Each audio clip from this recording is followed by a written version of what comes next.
കാനഡയിലെ കുട്ടികളുള്ള കുടുംബങ്ങൾക്ക് സന്തോഷം നൽകുന്ന ഒരു വാർത്തയുണ്ട്. പ്രത്യേകിച്ച് കുട്ടികളുള്ള ഇന്ത്യൻ കുടുംബങ്ങൾക്ക് ഏറെ സന്തോഷം നൽകുന്ന ഒരു വാർത്തയാണിത്. കാനഡ ചൈൽഡ് ബെനിഫിറ്റ് അഥവാ CCB എന്നറിയപ്പെടുന്ന ആനുകൂല്യം 2025 ജൂലൈയിൽ 2.7% വർദ്ധിപ്പിച്ചു. ഇത് കാനഡയിലെ ദശലക്ഷക്കണക്കിന് കുടുംബങ്ങൾക്ക് വളരെ പ്രയോജനകരമാകും. അതിൽ നിരവധി ഇന്ത്യൻ കുടുംബങ്ങളും ഉൾപ്പെടുന്നുണ്ട്.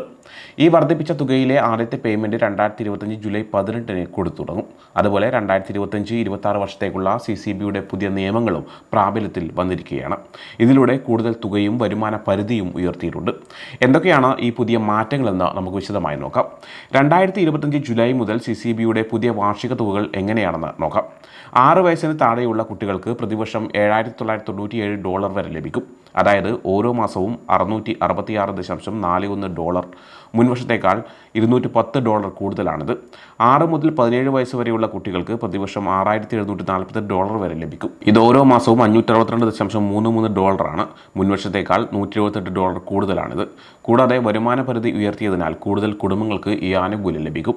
നേരത്തെ $36,502 ആയിരുന്നത് ഇപ്പോൾ $37,487 ഉയർത്തി. നിങ്ങളുടെ കുടുംബ വരുമാനം ഈ പരിധിക്ക് താഴെയാണെങ്കിൽ നിങ്ങൾക്ക് മുഴുവൻ ആനുകൂല്യവും ലഭിക്കും.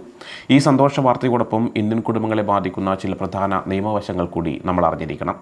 കാനഡയിൽ താൽക്കാലികമായി താമസിക്കുന്നവർക്ക് CCB ലഭിക്കാൻ 18 മാസത്തെ സ്ഥിരതാമസ നിയമം ഒരു വലിയ തടസ്സമാണ്.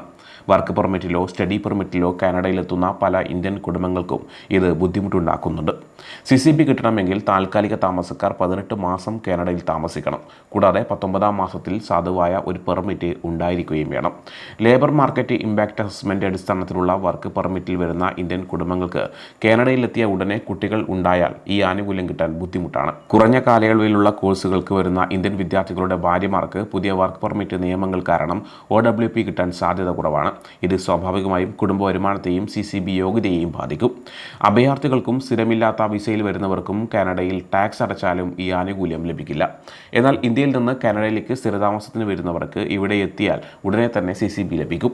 അവർക്ക് ഈ മാസം 18 മാസത്തെ കാത്തിരിപ്പ് ആവശ്യമില്ല. പഠനങ്ങൾ കാണിക്കുന്നത് പുതുതായി വന്ന സ്ഥിരതാമസക്കാരായ ദമ്പതികളിൽ 79 മുതൽ 85% പേർക്ക് ആദ്യ വർഷം തന്നെ CCB ലഭിക്കുന്നു എന്നാണ്. ജോലി ചെയ്യുന്നവർക്കാണെങ്കിൽ ഇത് 93 മുതൽ 95% വരെയാണ്. ഇത് വളരെ നല്ലൊരു കാര്യമാണ്. ഡിസബിലിറ്റിയുള്ള കുട്ടികളുടെ കുടുംബങ്ങൾക്ക് ചൈൽഡ് ഡിസബിലിറ്റി ബെനിഫിറ്റ് വഴി കൂടുതൽ സഹായം ലഭിക്കും. 2025 ജൂലൈ മുതൽ ഓരോ കുട്ടിക്കും പ്രതിവർഷം $3,411 വരെ ലഭിക്കും. കുടുംബത്തിൻ്റെ വരുമാനം $81,222 കൂടുതലാണെങ്കിൽ CDB തുക കുറയും. എങ്കിലും ഇത് സാധാരണ വരുമാനമുള്ള ഭിന്നശേഷിക്കാരായ കുട്ടികളുള്ള കുടുംബങ്ങൾക്ക് വലിയ സഹായമാണ്. കാനഡയിലെ സ്ഥിതിവിവര കണക്കുകൾ കാണിക്കുന്നത് ജോലി ചെയ്യുന്ന ഇന്ത്യൻ കുടുംബങ്ങളിൽ 90% പേരും CCB വാങ്ങുന്നുണ്ട് എന്നാണ്. ഇതിന് കാരണം ഈ ആളുകൾ കാനഡയിലെ ടാക്സ് നിയമങ്ങളുമായി നല്ല രീതിയിൽ ഇണങ്ങിച്ചേർന്നിട്ടുണ്ട് എന്നതാണ്. പുതുതായി കാനഡയിലെത്തുന്ന ജോലിയില്ലാത്ത ഇന്ത്യൻ കുടുംബങ്ങൾക്ക് CCB കിട്ടാൻ ചില ബുദ്ധിമുട്ടുകളുണ്ട്. കാനഡയിലെ ടാക്സ് രീതിയെക്കുറിച്ച് ശരിയായ അറിവില്ലായ്മ, അപേക്ഷ എങ്ങനെ കൊടുക്കണമെന്ന് അറിയാത്തത്, ഭാഷ ഒരു പ്രശ്നമായതുകൊണ്ട് CCB കിട്ടാൻ T1 ടാക്സ് ഫയൽ ചെയ്യണം. അതിനെക്കുറിച്ച് അറിയാത്തതും ഒരു പ്രശ്നമാണ്. ഇന്ത്യയിൽ നിന്ന് വരുന്നവർ സാധാരണയായി ഇമിഗ്രേഷൻ സ്റ്റാറ്റസ് തെളിയിക്കുന്ന രേഖ, കുട്ടികളുടെ ജനന സർട്ടിഫിക്കറ്റ്, കഴിഞ്ഞ 2 വർഷത്തെ നിങ്ങളുടെ വരുമാന വിവരങ്ങൾ എന്നിവ രേഖകളെല്ലാം അപേക്ഷിക്കുമ്പോൾ നൽകണം. ഇന്ത്യൻ കുടുംബങ്ങൾക്ക് അവരുടെ CCB പേയ്മെൻറ്റുകൾ കൂട്ടാൻ ചില വഴികളുണ്ട്. രജിസ്റ്റേർഡ് റിട്ടയർമെൻറ്റ് സേവിംഗ് പ്ലാനിൽ പണം നിക്ഷേപിച്ച് നിങ്ങളുടെ മൊത്തം വരുമാനം കുറയ്ക്കുക. ഇത് നിങ്ങൾക്ക് ലഭിക്കുന്ന CCB തുക വർദ്ധിപ്പിക്കാൻ സഹായിക്കും. ചൈൽഡ് കെയർ, താമസം മാറിയ ചിലവുകൾ എന്നിവ കിഴിവുകളായി ക്ലെയിം ചെയ്യുക. ജോലിയില്ലാത്ത ഭാര്യയും ഭർത്താവും ടാക്സ് ഫയൽ ചെയ്യുന്നത് CCB തുക നിർണ്ണയിക്കാൻ സഹായിക്കും. കൂടാതെ കാനഡ റവന്യൂ ഏജൻസി 10 വർഷം വരെ മുമ്പുള്ള CCB പേയ്മെൻറ്റുകൾ കൊടുക്കും. ഇത് തുടക്കത്തിൽ അപേക്ഷിക്കാൻ പറ്റാത്ത ഇന്ത്യൻ കുടുംബങ്ങൾക്ക് ഉപകാരപ്രദമാകും. 18 മാസത്തെ കാത്തിരിപ്പ് കഴിഞ്ഞവർക്കും ഇത് ഉപയോഗിക്കാം. ചില പ്രൊവിൻസുകൾ ഫെഡറൽ CCBക്ക് പുറമെ കൂടുതൽ ആനുകൂല്യങ്ങൾ നൽകുന്നുണ്ട്. ഉദാഹരണത്തിന് ബ്രിട്ടീഷ് കൊളംബിയ ഫാമിലി ബെനിഫിറ്റ്. ഇതുവഴി ആദ്യത്തെ കുട്ടിക്ക് $1,750 വരെയും രണ്ടാമത്തെ കുട്ടിക്ക് $1,100 തുറന്ന് ഓരോ കുട്ടിക്കും $900 വീതവും പ്രതിവർഷം ലഭിക്കും. മറ്റൊന്ന് ഒൻറ്റാറിയോ ചൈൽഡ് ബെനിഫിറ്റ്. ഇത് വരുമാനത്തെയും കുട്ടികളുടെ എണ്ണത്തെയും ആശ്രയിച്ചായിരിക്കും നൽകുന്നത്. ഈ പ്രൊവിൻഷ്യൽ ആനുകൂല്യങ്ങൾ CCBക്ക് അപേക്ഷിക്കുമ്പോൾ ഓട്ടോമാറ്റിക്കായി കണക്കാക്കും. ഇതിനായി വേറെ അപേക്ഷിക്കേണ്ടതില്ല. പുതുതായി വരുന്നവർക്കായി അപേക്ഷാ രീതിയും കാനഡ എളുപ്പമാക്കിയിട്ടുണ്ട്. കുഞ്ഞുങ്ങൾ കാനഡയിൽ ജനിക്കുമ്പോൾ തന്നെ CCBക്ക് അപേക്ഷിക്കാം. അതിനായി സോഷ്യൽ ഇൻഷുറൻസ് നമ്പർ CRAക്ക് നൽകിയാൽ മതി. CRA മൈ അക്കൗണ്ട് വഴി അപ്ലൈ ഫോർ ചൈൽഡ് ബെനിഫിറ്റ് എന്ന ഓപ്ഷൻ ഉപയോഗിച്ച് അപേക്ഷിക്കാം. RC66 ഫോം പൂരിപ്പിച്ച് ആവശ്യമായ രേഖകൾ ചേർത്ത് അടുത്തുള്ള ടാക്സ് സെൻറ്ററിലേക്ക് അയക്കാം. CCB പേയ്മെൻറ്റുകൾ സാധാരണയായി എല്ലാ മാസവും 20-ാം തീയതിക്ക് അടുത്താണ് കിട്ടുന്നത്. ആദ്യത്തെ വർദ്ധിപ്പിച്ച പേയ്മെൻറ്റ് 2025 ജൂലൈ 18 ലഭിക്കും. August 20, September 19, October 20, November 20, December 12 എന്നിങ്ങനെയാണ് അടുത്ത പേയ്മെൻറ്റ് തീയതികൾ. പേയ്മെൻറ്റുകൾ നിങ്ങളുടെ ബാങ്ക് അക്കൗണ്ടിലേക്ക് നേരിട്ട് വരും. ഇത് കുടുംബത്തിൻ്റെ സാമ്പത്തിക കാര്യങ്ങൾ എളുപ്പമാക്കും. CCB കൂട്ടിയ ഈ സമയത്ത് തന്നെ ഇന്ത്യൻ കുടുംബങ്ങളെ ബാധിക്കുന്ന ചില ഇമിഗ്രേഷൻ നിയമങ്ങളിലും മാറ്റങ്ങൾ വന്നിട്ടുണ്ട്. സ്റ്റഡി പെർമിറ്റുകൾ കുറഞ്ഞു. വിദ്യാർത്ഥികൾക്കുള്ള സാമ്പത്തിക ആവശ്യകതകൾ കൂട്ടി. ഭാര്യയ്ക്കോ ഭർത്താവിനോ വർക്ക് പെർമിറ്റ് കിട്ടാനുള്ള സാധ്യത കുറഞ്ഞു.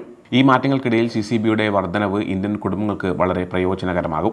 CCB കുട്ടികളുടെ ദാരിദ്ര്യം കുറയ്ക്കാൻ വളരെയധികം സഹായിക്കുന്നുണ്ട്. 2016 കുട്ടികളുടെ ദാരിദ്ര്യം 11% CCB വന്നതിന് ശേഷം 2017 9% കുറഞ്ഞു. 2025 ഈ വർധനവ് കാനഡയിലെ കുടുംബങ്ങൾക്ക് ഏകദേശം $24.5 ബില്യൺ അധികമായി നൽകും.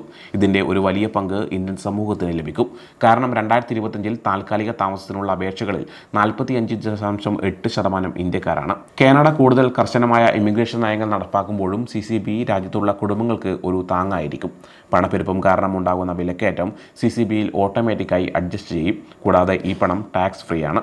കാനഡയിൽ നല്ലൊരു ഭാവിക്കായി കാത്തിരിക്കുന്ന ഇന്ത്യൻ കുടുംബങ്ങൾക്ക് CCB ഒരു വലിയ സാമ്പത്തിക സഹായമാണ്. GST, HST credit, Canada carbon rebate തുടങ്ങിയ മറ്റ് ഫെഡറൽ ആനുകൂല്യങ്ങളും ഇതിനോടൊപ്പം ചേരുമ്പോൾ കാനഡയിൽ നല്ല രീതിയിൽ ജീവിക്കാൻ ഇത് സഹായിക്കും. ഈ വിവരങ്ങൾ നിങ്ങൾക്ക് സഹായമായെന്ന് കരുതുന്നു. കാനഡയിലെ പുതിയ നിയമങ്ങളെക്കുറിച്ചും ആനുകൂല്യങ്ങളെക്കുറിച്ചും കൂടുതൽ വിവരങ്ങൾക്കായി ഈ ചാനൽ സബ്സ്ക്രൈബ് ചെയ്യുക. നിങ്ങളുടെ സംശയങ്ങളും അഭിപ്രായങ്ങളും കമൻറ്റ് ബോക്സിൽ രേഖപ്പെടുത്തുക. സമയം മലയാളം വാർത്തകൾ ഇനി ടൈംസ് ഓഫ് ഇന്ത്യ സൂപ്പർ ആപ്പിലും.